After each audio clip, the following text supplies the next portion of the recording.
everybody. Thank you so much for coming out to our quarterly event with Matters to Me and Why series. My name is Grace, and within SA, I'm the director of annual alumni events, and our committee hosts this quarterly event speaking series. So for our brief run through of our event, we'll be starting off with our main speaking portion with our amazing speaker, Dr. Jose Mayorga, for the first 30 minutes, leading into our Q&A session for the next 10 minutes.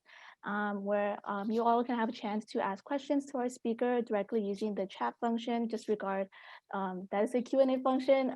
Just ask them using the chat function. So if you have any questions during the program, be sure to ask them there, and we'll get to them when we have that session of the program. And for the final 20 minutes, we'll be also having an optional networking session that you all can stay for if you're willing and able to, which I highly encourage. But for general housekeeping rules, we ask that you please keep your microphones off, but cameras on if you'd like to and are comfortable. And to ask any questions you have, again, using the chat function, and we'll get to them later on in the program. But with that being said, I will now hand it off to our UCI Alumni Association Executive Director and Moderator, Jeff Minha. Thank you so much, Grace. It is wonderful to see such a great turnout for this event. Welcome everyone on behalf of the UCI Alumni Association. This is the latest and the first virtual installment of What Matters to Me and Why for Alumni. This program is brought to you by several folks on campus, but tonight, we have a very special speaker who is an alumnus of UCI, who has gone through a lot of the same experiences that you as UCI students and alumni have gone through. And I'm going to be very excited to introduce him and start an interview with him very shortly. But a couple announcements off the top. Again, thank you, Grace, for kicking us off. We will get some audience interaction, so stay on mute for now. If you can, so we can eliminate background noise. We'll have about 30 minutes of questions and interview style from me with our featured speaker, Dr. Jose Mayorga. And then after that, we'll open it up to audience questions through the chat, and I believe Grace will help moderate that. And then as Grace said, we'll have some networking at the end as well. What Matters to Me and Why for Alumni is an initiative that's been going on at UCI for a while. It's an offshoot of the What Matters to Me and Why series that came from the campus UCI Advisory Council of Campus Climate, Culture, and Inclusion. This series for alumni is brought to you by the Student Alumni Association, represented by Grace and others here in the audience, and the UCI Alumni Association. I'd also like to give a special thanks to Dean Ramin, Dr. Ramin Talesh, the Dean of Students and Assistant Vice Chancellor in Student Affairs, who plays a major role in helping plan these. So thanks all around. I'll go ahead and introduce our featured speaker, because he is who you are here to listen to, I am sure. So it is my pleasure to introduce Dr. Jose Mayorga. He is a two-time UCI alumnus. He graduated in 1999 with a bachelor's degree in biological science and a medical doctorate in 2005 from UCI. As an undergraduate student, Dr. Mayorga was highly involved on campus at UCI. He lived in Sierra and Mesa Court as a freshman. If you lived in Mesa Court, shout it out in the chat. He served as a spot staffer for 2 years and was a resident advisor in Viento, also in Mesa Court. He worked as a biosci peer counselor and a college counselor for local high schools in Anaheim. During his time as a medical student, he developed his passion for working with the medically underserved, shaping his career in healthcare, which we'll learn about tonight.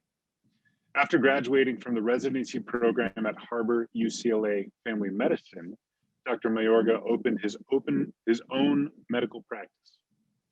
Over the years, he's worked for many notable health organizations such as Altamed Health Services, Share Ourselves Corporation, and DaVita Medical Group, which is a Fortune 200 company.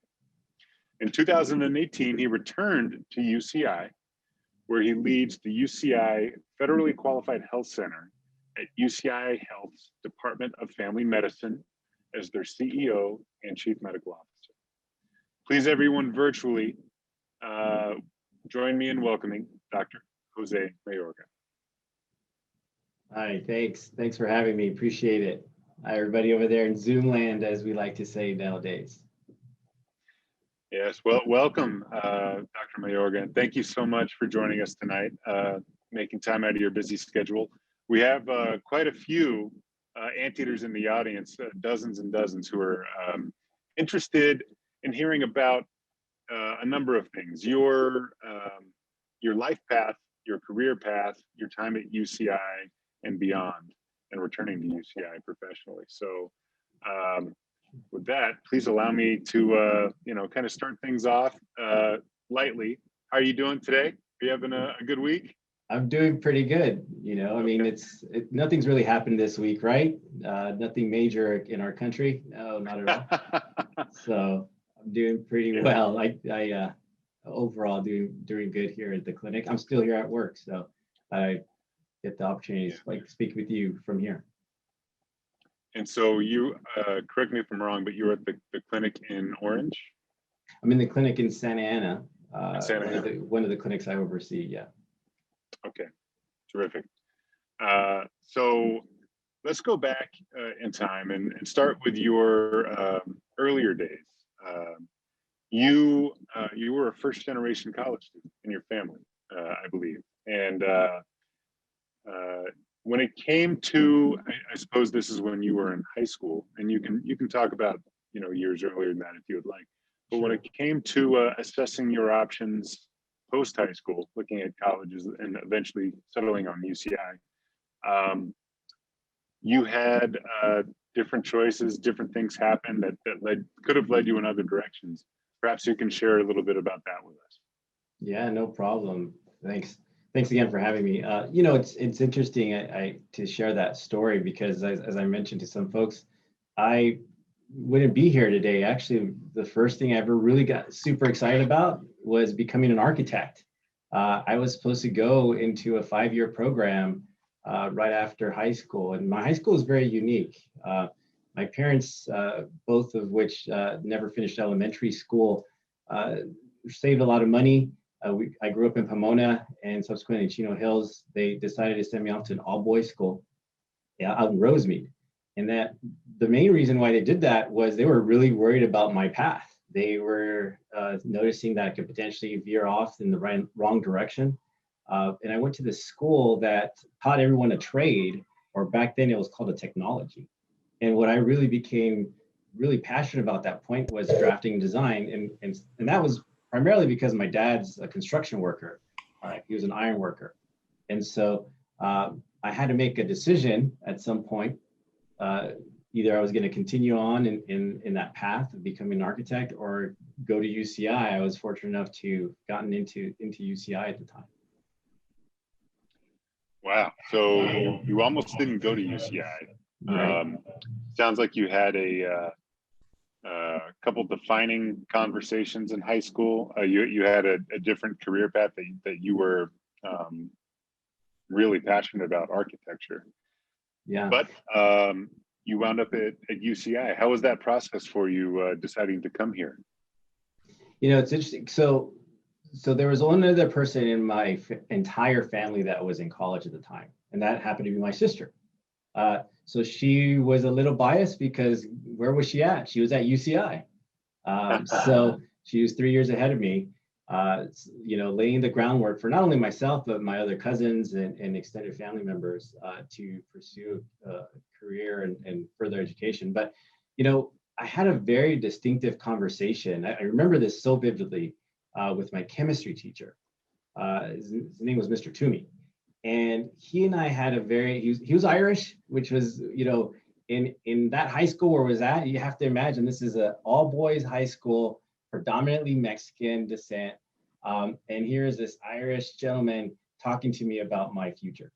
And so, he basically told me, he's like, Jose, you have to go on to college. Do not pursue architecture. I've seen you in the sciences. You have a passion for it. I think you just really enjoyed what you're doing because you could put a pencil to paper and draw something, but I think you're also going to really enjoy biology.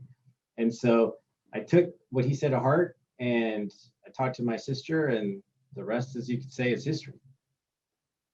Wow, that's wonderful.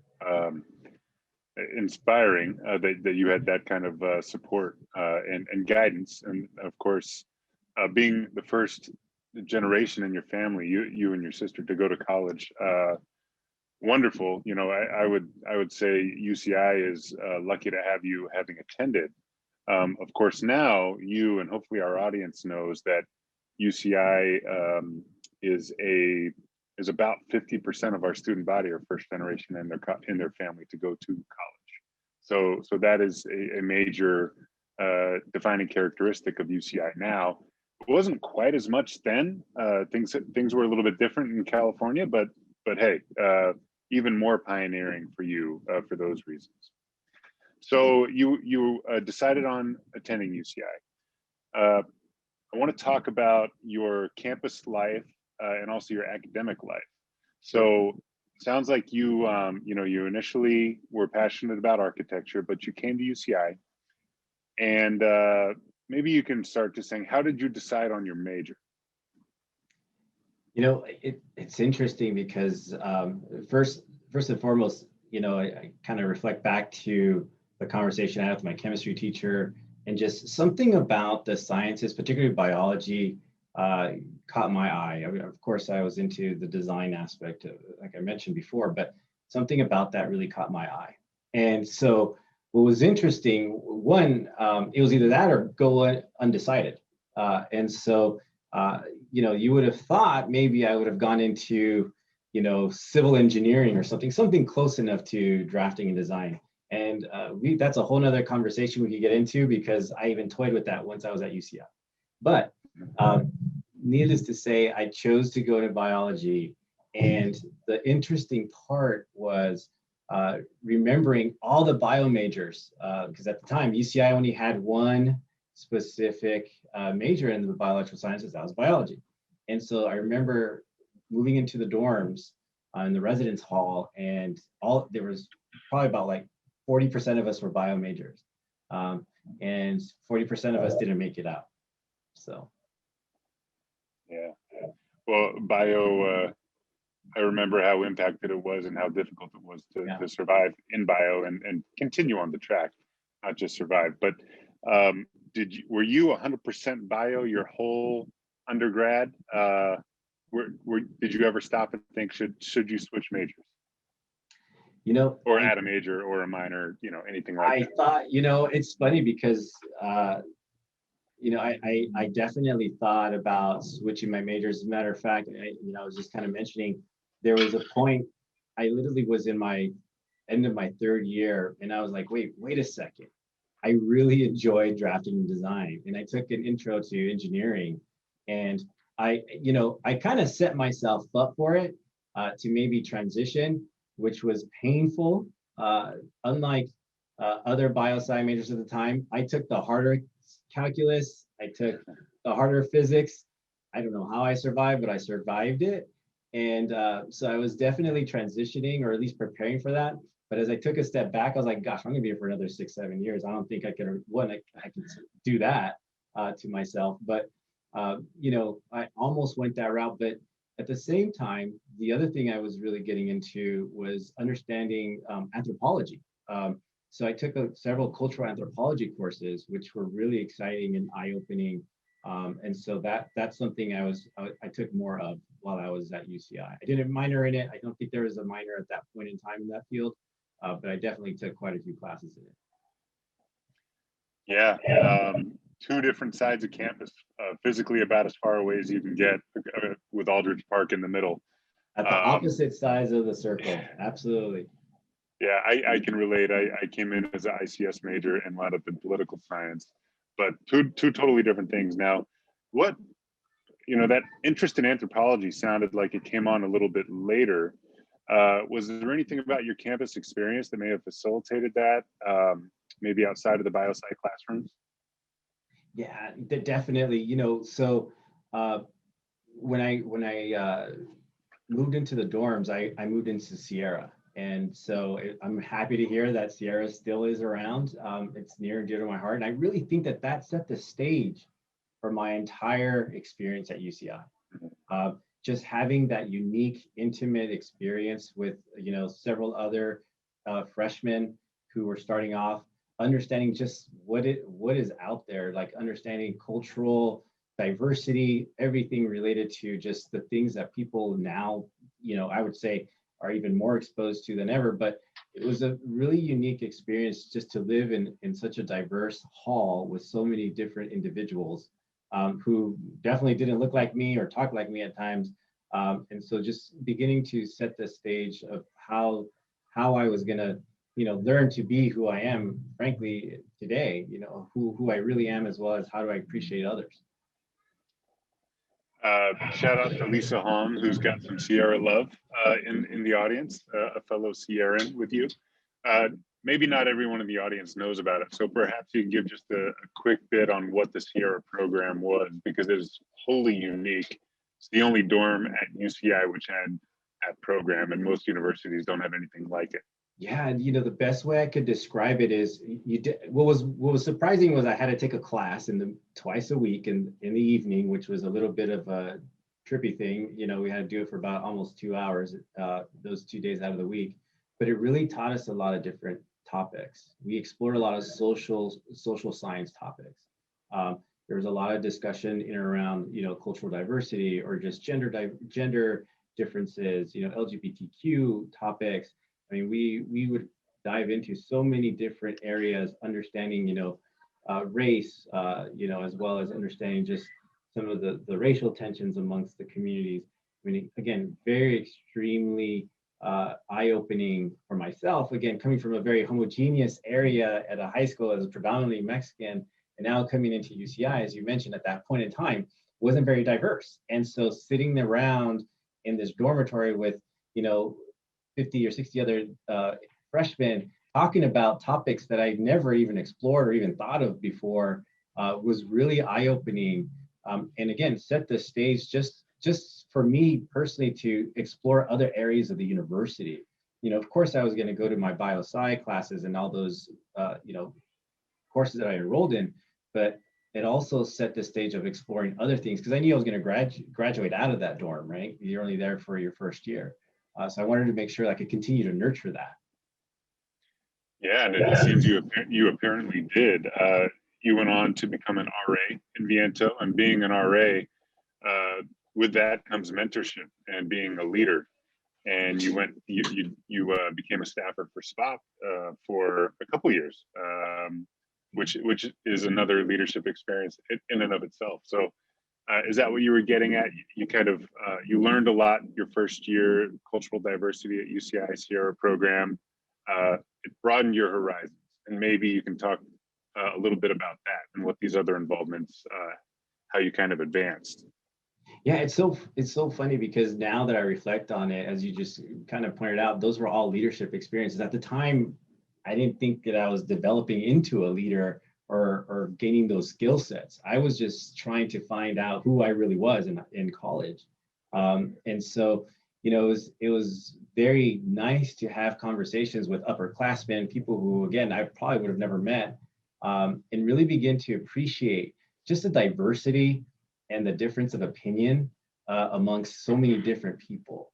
And I think that's played a huge role in how I've become personally a leader in my current role, but also just how I dealt with and interacted with people as I take care of them and, in clinics, and how I, began to really become more in tune with just, again, listening to individuals and being able to at least try my best to relate to them or at least comprehend what they might be going through. So really, again, some significant steps in just the experiences I've had.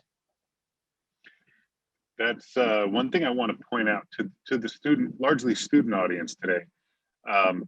UCI can do that for you if you put yourself out there, give you the opportunity to become a leader, to become something you didn't know you were before. And sometimes it happens subtly, like it seems like it happened to you, Dr. Mayorga, and that you've carried with you through life, as you said now, in the medical world, in patient care and more. So on-campus extracurriculars weren't the only thing that you were doing in addition to your studies in bioanthropology and elsewhere. I believe you worked as a work study student in a unique type of job, helping the community. Would you mind going into that a little bit? Yeah, that was a very interesting experience too. I mean, if anyone out there is doing work study, at least when I was there, I didn't find the job on a computer. I had to go into the work study area, open this huge book, and start flipping through pages of what seemed interesting. And so I came across this experience at the same time talking to folks that I had worked with in the California Alliance for Minority Participation, or CAMP. That was something else I was a part of. But it was an opportunity to become a mentor or somewhat of a guidance counselor for a local high school in Anaheim. And so, I took the opportunity to do that, learned the various things I needed to understand to help students prepare as they were going through their high school education. But what was really interesting, or actually kind of fun, was they issued me a car. And so that was the other cool thing. I got to drive this huge boat Cadillac or whatever it was. I forget. All I know is it had these crazy hydraulics that I'd roll into the high school and the kids would just look at me. Again, I'm just a couple of years older than them, and they're just like, "Hey, here comes that high school, that college counselor. You should go talk to him." So it was a very interesting experience, but it was great. I mean, I loved doing it. Yeah. Wow, that's amazing. That's not an experience every student gets to do, but you put yourself out there as a work study student to find something where you became a mentor at a high school. You were already paying it forward to current UCI students, your residents. You were a peer advisor in biosci, peer counselor, and then you were advising high school students on going into their communities. That's tremendous, and obviously a wonderful reflection on you, something that many UCI students may be interested in doing. So I would encourage everyone to follow that path. And by the way, CAMP, that program is produced tons of amazing anteaters throughout the years. Now, when it came to I guess the end of your undergraduate experience, as you graduated with your BS in biological sciences, where did that take you afterwards? Did you know exactly what you wanted to do? Did you have to stop and think? Because when students near graduation, that's a big inflection point. Not everyone knows what they want to do. Yeah, it's funny, right? So I was on the 5-year program, and I think part of that's because of all my activities. So I wasn't going to graduate in 4 years. I graduated in 5. So that, again, nothing wrong with that. I know people that graduated in 6, if not more, but don't tell Dean Ramesh out there about that. But for me personally, it's so interesting because here I am studying biology this whole time. Made no effort to really start getting into the clinical space of medicine.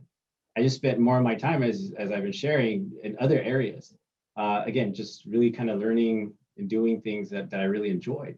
And it wasn't until my 4th year where I was an RA in Viento, taking care of, underclassmen who are doing probably not appropriate things and having to deal with those emergency issues that they were dealing with, that I became really peaked at, oh, wait, maybe I should go into medicine. Actually, I took all the coursework, maybe I should kind of think about going into medical school. And so I really, at that point, made the decision to start getting involved in some aspect of medicine and get that exposure. So graduation happened in 5 years for you. It happened the same thing for me. So we're a couple of 5-year planners. And you decided to go into medicine with your biological sciences degree. What did you do immediately after graduation? I had a break between that and medical school. So I ended up, doing 2 things. One, I actually worked for the Department of Epidemiology at UCI. So that was just working there for, doing research, talking to participants in various research studies. But then the other thing that I really did was work closely with my mentor, Dr. Jose Sandoval here in the Santa Ana clinic where I'm sitting at today, really getting that experience and seeing what he did every day for the patients here in the community. So those are the two things I really did in preparation to apply and eventually getting into med school. Terrific. So med school is the next chapter, but I forgot to point out, I wanted to give you the chance to talk, if you'd like, about the Latino Medical Student Association, Sure. which sounds like has, well, why don't you talk about how that came to be and your involvement? Yeah, so that's an organization that I was a part of in medical school. At the time, it was CMSA, or the Chicano Latino Medical Student Association.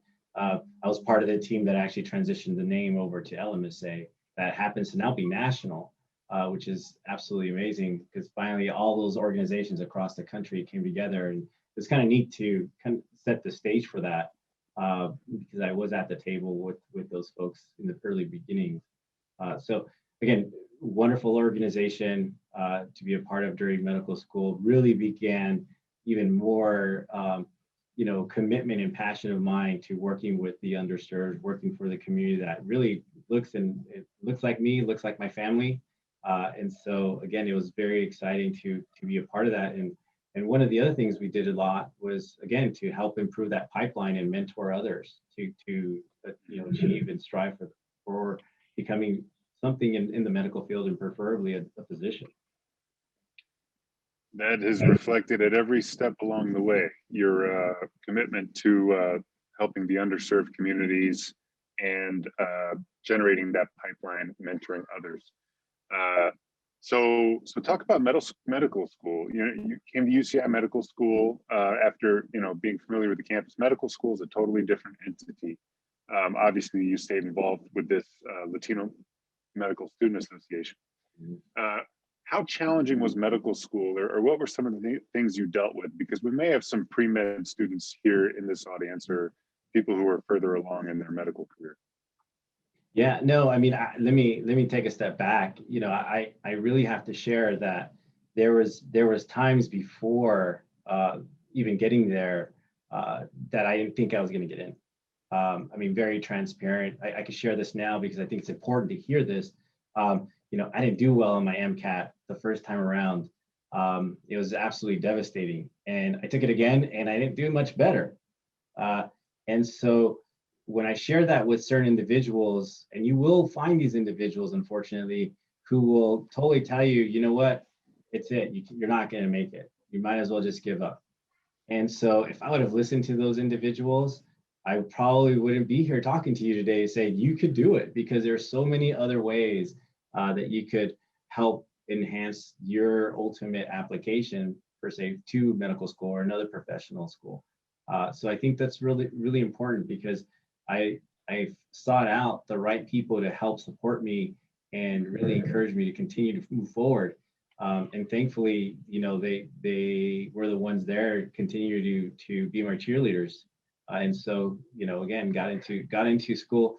And frankly, again, medical school was a whole nother animal. I gotta say, it was definitely one of the most challenging things. I enjoyed every minute of it. I enjoyed all my classmates, who some are now faculty along with me here at UCI. But again, it was a wonderful experience to go through. Thank you for sharing that. So medical school and then your residency at Harvard UCLA. I don't know how different that experience was for you before you began your professional career. Yeah, and I don't know how many. Yeah, no, it's a great question. I don't know how many doctors are out there in the audience, but I think those who are out there know that residency is again a whole nother experience, another chapter in our lives, where you are working, learning how to take care of patients. You got to remember, from one day to the next, I'm a medical student, and now people are calling me doctor. And so, talk about the stories, especially, going through that transition. I still vividly remember walking into my first clinical experience as a physician on labor and delivery to deliver babies. And it's the middle of the night, and someone runs out who happens to be the nurse and say, I need a doctor in here now, fast. This baby's going to come out and we need somebody. And I totally walked past the door. Didn't even realize it. And I stopped and I was like, wait, I'm a doctor. And then I turned around, walked in there, started putting on my gear to hopefully not get too messy. And the nurse said, we don't got time for that. You just put on some gloves. Let's go. And so, I mean, again, the experiences of residency are so unique to everybody. But I got to say, wonderful experience. I trained at the county hospital system in LA, where we jokingly always said that by the time you're in your second year, you could pretty much run the hospital. We really didn't need the supervising physicians because there were so many patients to care of. We had to do it. Wow. Residency sounds crazy. So after that, you seem to have quite a bit of accomplishment in your professional career already. Since residency, it almost seems like this is you should be retired after having all your involvements. But maybe you can talk about your transition into your professional life and maybe some of the inflection points along the way.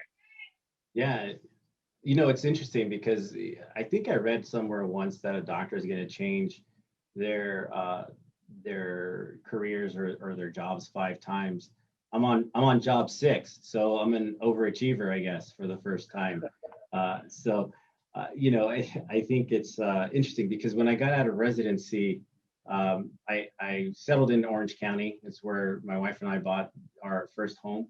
And so I had to find a place to work at, and I worked for a small medical group and jokingly talked to my boss, really nice gentleman.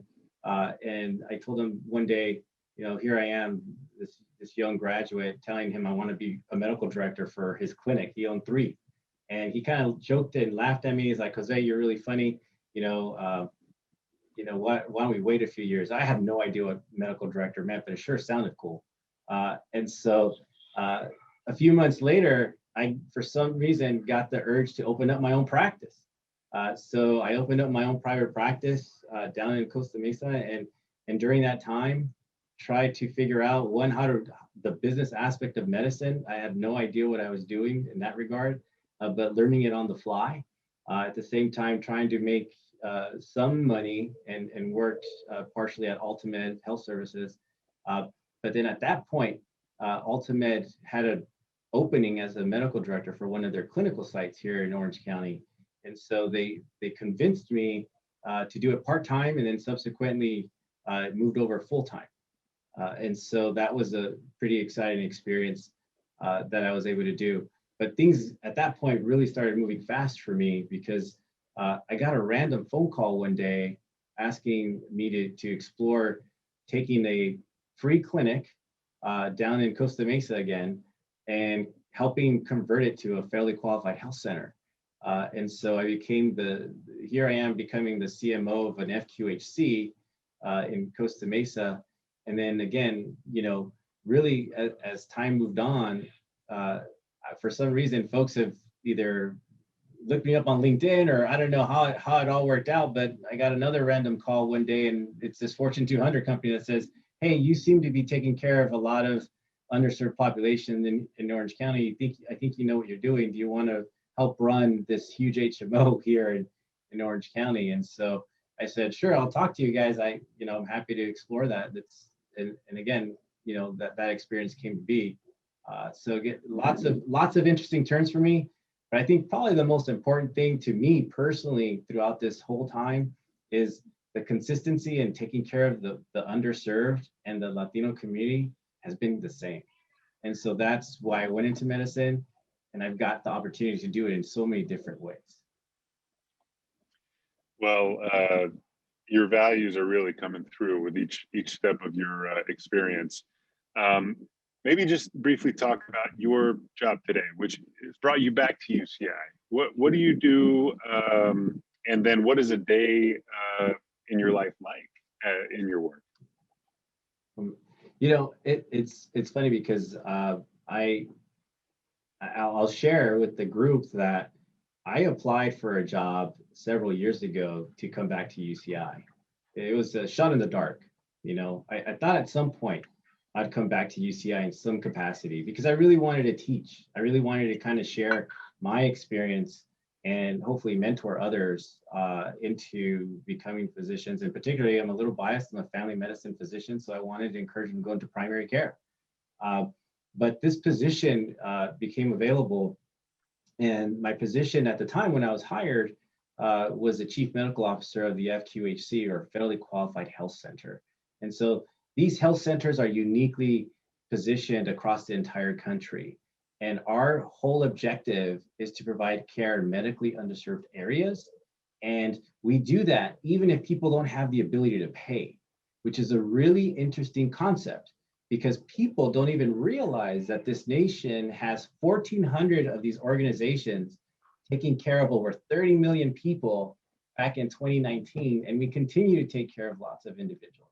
And so, you know, when you hear about our healthcare system, and that's a whole nother conversation we could have, but it's such a unique opportunity to be able to lead these types of organizations. And ours here at UCI Health is very unique because it has the association with the university and the academic firepower behind it to help deliver that care, and as well as teach others in this environment.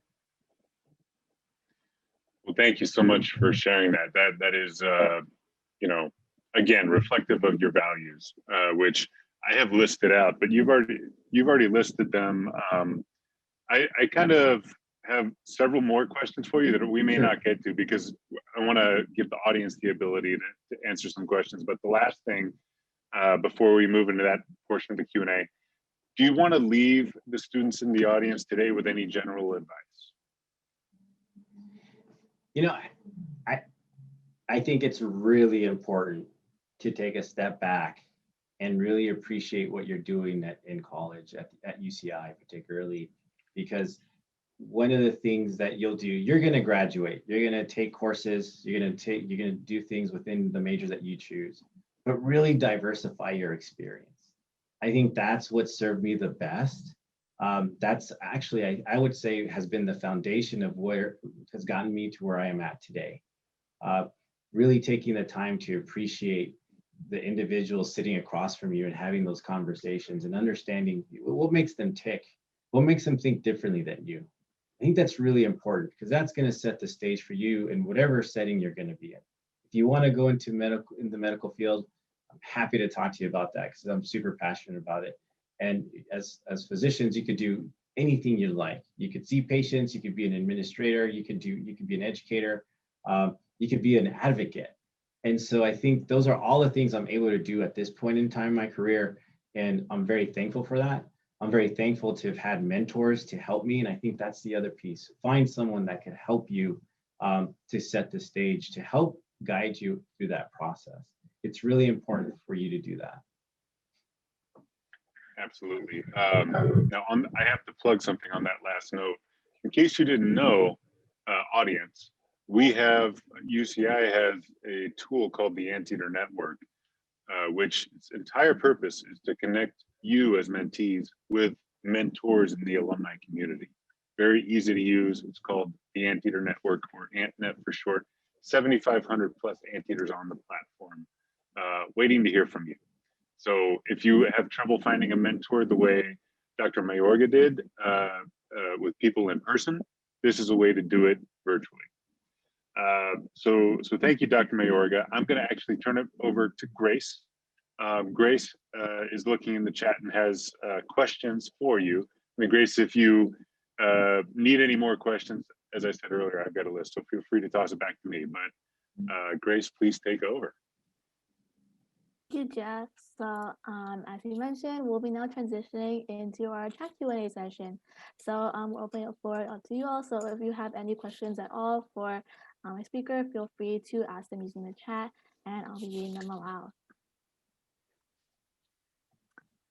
So our first question is, why is it important to have a mentor?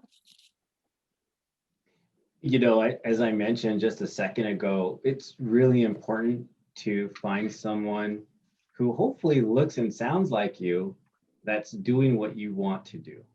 I think it's really important. For me, it was Dr. Sandoval. If he hadn't been around, I think I would have had a completely different direction in my life. But he really encouraged me. he set the stage, and he actually helped quite a few other folks along their path to get to where they're at today. And so, it's really important to have someone that you could ask questions about the things that they do, what makes it exciting for them to do what they do every day, as well as maybe even guide you in completing certain applications for these various professional schools. I could not agree on that one more. Having a mentor is so important and like crucial in like your college career. So our next question is, as an executive medical director at UCI Health, how do you maintain a work to life balance? There's this book I read, which is called Off Balance. It demystifies the concept of work-life balance. It's a great book. The punchline is there isn't one. You just gotta love what you do at work, and you gotta love your family and your home. As long as those things are both happening, you're in a good place. I think my wife jokingly and I talk about this because I am the executive medical director, but I also am the executive director, which is another name for CEO. So I technically have two jobs, but sometimes people say I have 4 or 5 depending on what I'm doing that day. So again, it's really important to kind of, one, love what you do, and then definitely love what you have at home. I think as long as those things are in a good place, you'll be fine. Sure. So where or who did you turn to get the information on like opening a business with medicine actually? The person that turned me on to that was, I met one day, we were both sitting at hearing a lecture together, and he just kind of gravitated to me. I walked up to him and we started chatting, and he himself is a business owner. And so he kind of talked to me about it, and we actually hit it off really well. I ended up renting space from him, and he kind of taught me those things. Everything, I will be very upfront. I think they mentioned I'm a physician. Yes, I am. I don't have an MBA behind my name. I didn't go to business school. I didn't have a formal training. Everything I've done, I've learned on the job. And I think that's been a really valuable lesson, because I've had some really tough lessons and I've had some great lessons. And so I think if you now what I know about the business side of medicine, I probably would have had a different approach if I would have stayed in that area. We're getting so many great questions in the chat. Try to get through as many as we can. So next question. Besides having a great mentor with all the challenges you went through in college, what has helped you push forward in school and like your career in this time? I think personally it's just the goal, right? The ultimate goal of what am I going to achieve? What impact am I going to make in either a person's life or maybe even the team that I'm helping support in touching other lives and other patients' lives in particular. So I think that's what helps drive me, because there's always something more, something better we could do. And for me personally, again, I take care of a very underserved population. They deserve just as much the same healthcare as us who have those resources and those means. And so that's what motivates me, is to ensure that they have those, things available to them, and ensure that they stay healthy for them to provide to their families, as well as stay happy for themselves. Thank you for that. So I'll try to get to 1 to 2 more questions.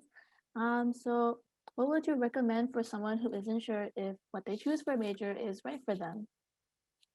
Yeah, it's a great question. I mean, you heard me say, right, I almost switched my major to engineering, and dabbled in cultural anthropology for a little bit. I think it's important to kind of appreciate, you could get an education in any area. Your final decision of what degree you get, of course, is going to give you some skill sets. But at the end, you gotta definitely explore the different areas that may interest you. And definitely, there's people I know that graduate with biological science degrees, and they're not doing anything related to that. So I think it's important to understand that you're not, married to what you studied in college. Just like I wasn't married to working for that gentleman in my first job, or married to owning my own practice. Things will change, your life will change. You'll take twists and turns, and you just have to one appreciate those changes, and at the same time know that hopefully they're making you happy as you're making those changes. Thank you. Well, we are running a little bit short on time. I'm sure this question, I'll end off with this question that most people may be running to hear the answer to. But how has the pandemic impacted your job during these tough times? You know, I will say it's been very, very difficult. I mean, I know that there's several people out there that have different views of the pandemic, but I will tell you, I'm living and breathing it. And so there's a disproportionate amount of individuals in our community that are being impacted. And in this case, it's medically underserved individuals who we care for. So Latino and Black communities are getting hurt by this a lot more. And that's all have to do with just the socioeconomic challenges that they face. And I think sometimes they go unnoticed because people aren't around them. And so I think, again, we here try our best to address those needs, not only medically, but we also address other things as well to help support them through the process, be it finding them, you know, food security or making sure they have enough resources, hopefully to keep the lights on, because the people we care for really help us do what we do. They're essential workers, just like people would consider me an essential worker. So, you know, the pandemic has definitely opened up a lot of what is wrong with our overall healthcare system, but hopefully the light at the end of the tunnel is there'll be change to help address those and make it much, much better. So if this is everyone, thank you all so much for coming out and joining us all with us and like taking your time to come and join us tonight, like network as well. We hope like you enjoyed your time and like we're able to learn something from our amazing speaker, Dr. Mayorga. If you could please all give a huge shout out and like round of applause to him and like the chat. Thank you. All right, so be sure to come out to like our upcoming SA events such as like Dinners with Anteaters, where you can also connect with more alumni and get to hear like their stories as well, like and get to know them more like based on like your preferred career and stuff like that, which is coming up on the 21st of this month. So feel free to register for that. And yeah, so other than that, this wraps up our event. Thank you once again so much, Dr. Mayorga, for being here with us tonight. And yeah, we hope you all have a good night and take care the rest of these coming weeks.